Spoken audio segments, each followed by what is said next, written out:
누가복음 23장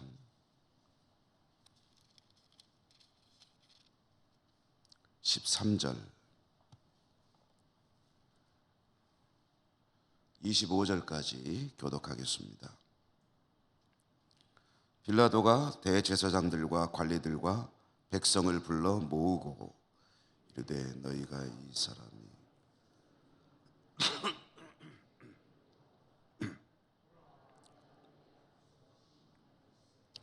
너희가 고발하는 일에 대해서 이 사람은 죄를 찾지 못하였고 헤롯이 또한 그렇게 하여 그를 우리에게 도로 보내었도다. 보라, 그가 행한 일에는 죽일 일이 없느니라. 그러므로 때려서 놓겠노라. 무리가 일제히 소리질러 이르되 이 사람을 없이 하고 바라바를 우리에게 놓아주소서 하니 이 바라바는 성중에서 일어난 밀란과 옥에 갇힌 자라. 빌라도는 예수를 놓고자 하여 다시 그들에게 말하되 그들은 소리질러 이르되 십자가에 못 박혀 오소서 하는지라. 빌라도가 세 번째 말하되 이 사람이 무슨 악한 일을 하였느냐? 나는 그에게서 죽일 죄를 찾지 못하였나니 때려서 놓으리라 하니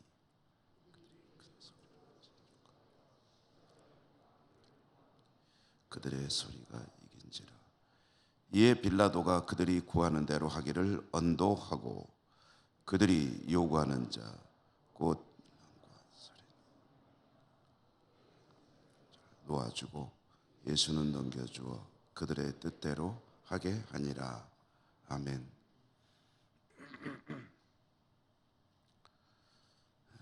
주님 은혜가 함께 하시기를 기원합니다. 제 목소리가 좀 시원찮죠?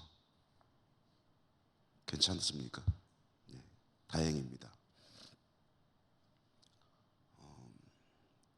오늘 고난주간 새벽기도의 4일째 주님 은혜가 풍성하시기를 기원합니다. 오늘 본문의 말씀은 주님이 빌라도 앞에 서신 장면입니다. 대제사장 무리에게 붙잡혀 가셨죠. 대제사장의 집에서 불법으로 신문을 또 매질을 당하셨습니다. 불법으로 공회가 열렸습니다.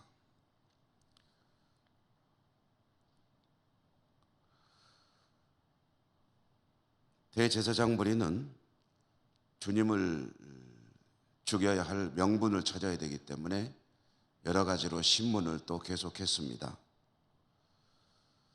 주님께서 스스로를 하나님의 아들이라고 하자 신성모독의 죄를 지었다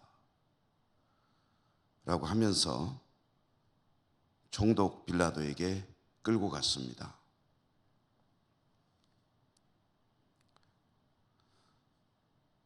대제사장 무리가 주님을 총독 빌라도에게 끌고 간 것은 뚜렷한 목적이 있었기 때문입니다. 주님을 십자가에 못 박기 위해서입니다. 공회가 재판을 하지만 그들이 재판하는 사람을 사형에 처할 권한은 없었습니다. 종교적인 이유로 총독이 묵인하에서 돌로 쳐 죽이는 것은 그런 일은 있었습니다. 그렇지만 대제사장 무리는 주님을 그렇게 종교적인 이유로 돌로 쳐 죽이는 그런 방식으로 제거하기를 원치 않았습니다. 대제사장 무리가 원하는 것은 십자가에 죽이는 것이었습니다. 이유는 뭐냐면 대제사장 무리가 돌로 쳐 죽이면 백성들의 원망을 들을 수가 있고 그 여론을 안정시킬 그런 대책이 없고 그게 두려웠죠. 그래서 자신들이 죽였다는 그런 일종의 책임을 면하기 위해서 빌라도에게 넘기는 겁니다. 그럼 빌라도는 주님을 어떻게 죽이길 원하느냐 하면은 정치범으로 재판을 해가지고, 정치범들은 보통 십자가에 처형하거든요. 십자가에 처형을 하게 되면 주님을 죽게 한 주범은 빌라도가 되는 거죠. 자신들은 책임을 훨씬 더 가볍게 할 수가 있습니다. 그래서 그렇게 집요하게 빌라도에게 주님을 데리고 갔고 십자가형을 언도하도록 요구하고 유도하고 있는 상황입니다. 빌라도가 재판을 하는데 역시 신문을 해보니 죽음의 사형을 언도할 만한 죄가 없습니다. 그러므로 빌라도는 계속해서 사형은 아니고 매질 정도로 해서 판결을 내리겠다. 대제사장 무리에게 그렇게 자신의 의사를 밝혔습니다. 그러나 집요하게 십자가형을 요구하는 유대인들, 특별히 대제사장 무리들의 요구를 거절하지 못하고 결국은 십자가에 처하도록 판결을 내립니다. 오늘 말씀이 그 장면을 보여주고 있습니다. 주님을 신문하지만 죄가 없다고 그러죠. 그러므로 매질로 끝내겠다라고 이야기를 합니다. 대제사장 무리는 절대로 안 된다고, 십자가에 못 박아야 한다고 계속 주장을 합니다. 누가복음에는 자세히 나오고 있지 않습니다만은 이 장면에서 빌라도가 하나의 아이디어를 냈습니다. 빌라도는 주님을 죽게 하고 싶지도 않고 대제사장 무리의 요구도 거절하지 않는 선에서 이 재판을 마무리 짓고 싶기 때문에 어찌할까 하다가 옳지, 그렇게 한번 해보자 하고 낸 아이디어가 뭐냐면, 명절이면 사면이죠. 사면, 죄수를 석방하는 그런 관례가 있는데, 그러면 이 나사렛 선지자냐 아니면은 이 흉악한 죄인이냐, 둘 중에 하나를 석방하겠다, 너희가 선택하라 라고 제안을 했습니다. 그 죄수가 바로 바라바입니다.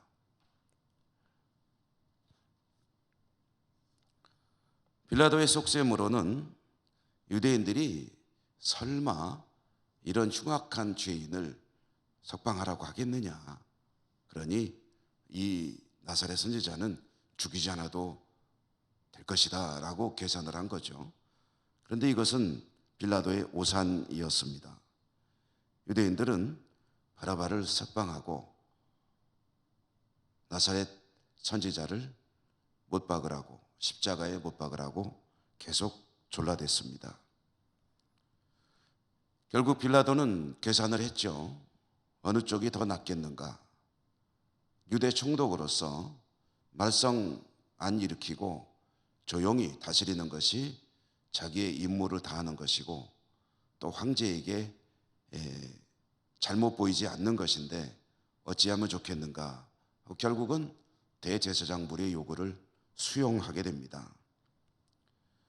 백성들의 저항은 앞으로 일이고 대제사장 무리의 요구는 지금의 일입니다. 백성들의 저항은 조금 먼 곳에 있고 대제사장 무리의 이 불만은 코앞에 있습니다. 그래서 우선 코앞에 있는 이 문제를 해결하자 하고 주님을 십자가에 내어준 것입니다.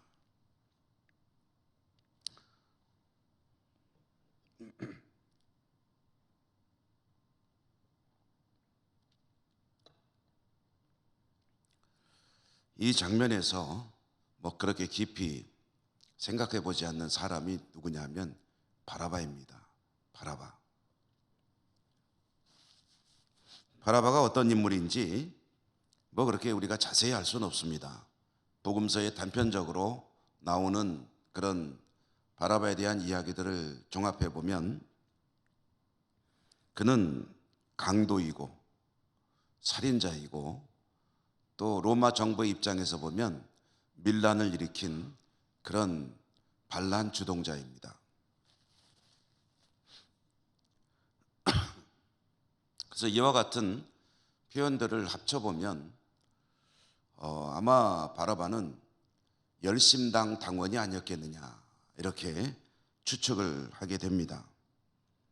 유대 민족주의적 입장에서 로마에 저항하던 사람이고 그러다 보니 살인도 하게 되었고 그리고 강도죄라는 죄까지 이제 뒤집어 쓰게 된 사람이 아닐까라고 보는데 뭐 그것은 사실은 추측이고 우리는 그냥 강도, 살인자 또 정부에 뭔가 반대 운동을 했던 그런 말하자면 골치 아픈 사람 정도로 이해하면 되겠습니다. 그런 흉악한 죄인일 수도 있고 아니면 일종의 독립운동가일 수도 있습니다. 그런데 그가 어떤 인물이었든지 간에 바라바는 사형에 처해질 사람이었습니다. 십자가를 질 사람이었다는 거죠. 로마는 로마에 저항하는 사람들을 아주 가혹하게 처리했습니다. 그 대표적인 방법이 십자가입니다. 십자가는 여러분 너무 잘 아시지만 살아있는 사람을 나무로 만든 십자가에 못 박아서 매달아 놓는 것이죠. 십자가에 손과 발을 뚫는 커다란 못으로 박을 때의 그 고통도 어마어마하고 그 다음에 금방 죽지 않습니다. 매달아 놓는 거죠. 매달려 있는 동안에 그 고통도 역시 사람이 감당할 수 있는 게 아니죠. 그렇게 고통스러운 시간을 이어가는데 금방 차라리 목숨이 끊어지면 더 나을 것입니다. 그런데 자료를 보면은 그렇게 매달린 사람이 보통 죽기까지 이르는 시간은 이틀 내지 사흘 정도. 그러니까 2, 3일간 그 극도의 고통 속에서 신음하다가 죽게 되는데 죽는 사인이 뭐냐면 못 박혔으니까 피를 많이 흘리고 그리고 물이 흐르고 그래서 탈수증으로 죽나 보다라고 생각을 하기 쉬운데 오늘날 현대의학자들이 십자가에 못 박힐 경우 죽는 원인이 뭘까를 깊이 의학적으로 연구해 본 결과에 의하면 질식사라고 합니다. 그러니까 못 박힌 사람이 십자가에서 매달려 있다가 고통과 또 탈진 상태가 되어서 몸이 축 늘어지게 되면은 그 늘어진 그 상황이 호흡을 하는 이 횡격막과 이쪽 흉부를 압박해 가지고 호흡을 할 수 없게 한다고 합니다. 아직 기운이 남아 있으면 숨을 못 쉬니까 아무리 아파도 꿈틀거리며 몸을 이제 추스리게 되죠.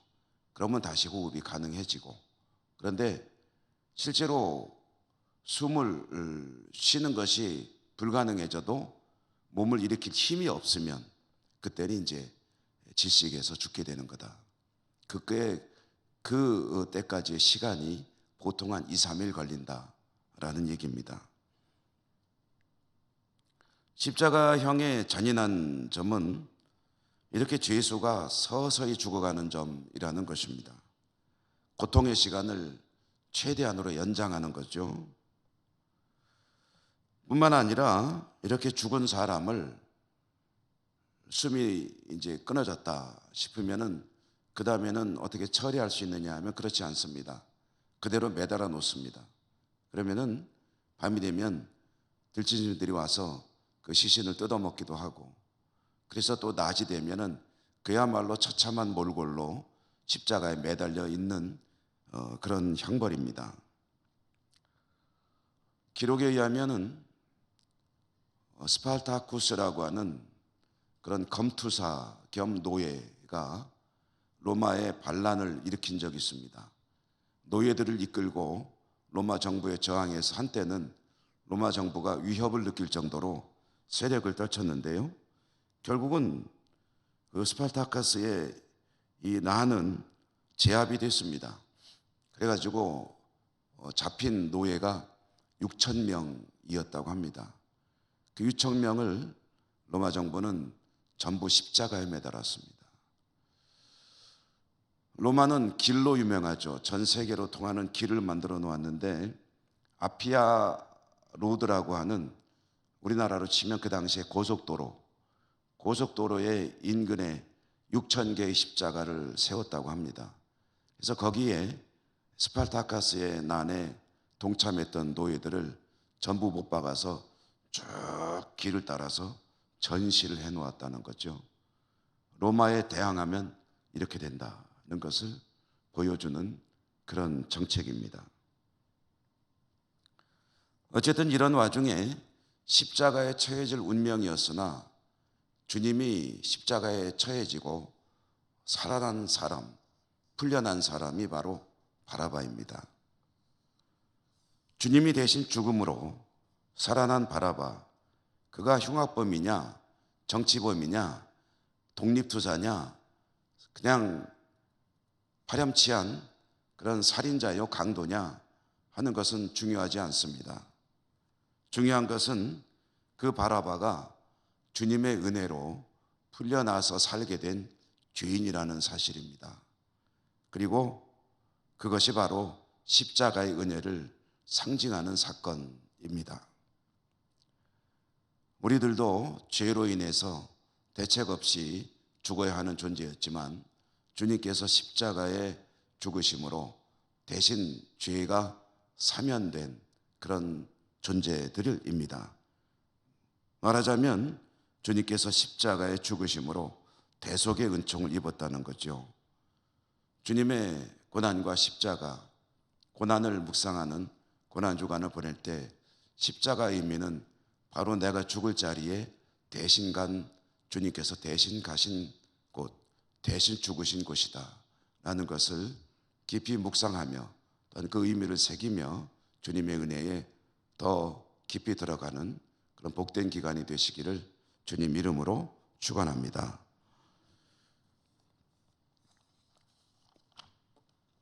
은혜로우신 하나님 감사합니다.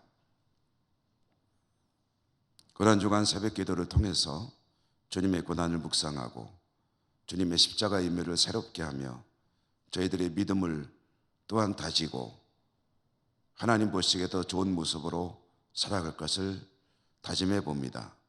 연약한 저희들에게 은혜 주시고 십자가의 은혜가 더 깊어지며 하나님 영광으로 살아갈 수 있는 복된 성도의 모습으로 성장 성숙할 수 있도록 축복해 주옵소서. 예수님 이름으로 감사하고 기도드립니다. 아멘. 하늘의